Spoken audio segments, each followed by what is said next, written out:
The Hessian is a small grid built from the second partial derivatives of a function. It helps us decide whether a critical point is a local minimum, a local maximum, or a saddle point. For a function f of xy, we first find three second derivatives. In words, these are the second derivative in x, the second derivative in y, and the mixed derivative. In symbols, these are written f sub xx, f sub yy, and f sub xy. Next, we build a single number from these three derivatives called d. In words, d equals the second x derivative times the second y derivative minus the mixed derivative squared. In symbols, d equals f sub xx times f sub yy minus open bracket f sub xy close bracket squared. Now the classification rule. If d is positive and the second x derivative is positive, the point is a local minimum. If d is positive and the second x derivative is negative, the point is a local maximum. If d is negative, the point is a saddle point. Let's use this on a worked example. Our function is f of xy equals x cubed plus y cubed minus 3xy. On screen, watch the 3D surface of this function slowly rotate, then flatten down into its 2D contour view so you can see how the bumps and dips match the rings on the flat map. First, we find the first partial derivatives. Derivative with respect to x, f sub x, equals 3x squared minus 3y. Derivative with respect to y, f sub y, equals 3y squared minus 3x.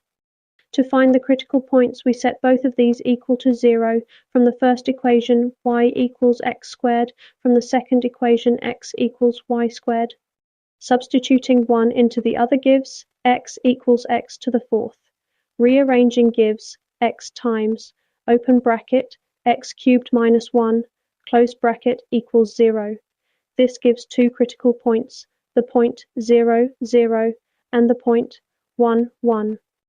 Now we find the second partial derivatives needed for the Hessian. The second x derivative, f sub xx, equals 6x. The second y derivative, f sub yy, equals 6y. The mixed derivative, f sub xy, equals negative 3. Now we build the Hessian formula for this function. D equals 6x times 6y minus open bracket negative 3 close bracket squared. This simplifies to d equals 36xy minus 9. Let's evaluate d at the first critical point 0, 0. D equals 36 times 0 minus 9, which equals negative 9. Since d is negative, the point 0, 0 is a saddle point. On screen, the 3D surface near this point twists upward in one direction and downward in the other, and the 2D contour lines cross like an X at this spot. Now let's evaluate d at the second critical point 1, 1.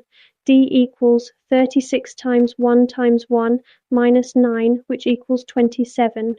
Since d is positive, we also check the second x derivative there. The second x derivative at 1, 1 equals 6 times 1, which equals 6, and 6 is positive. So the point 1, 1 is a local minimum.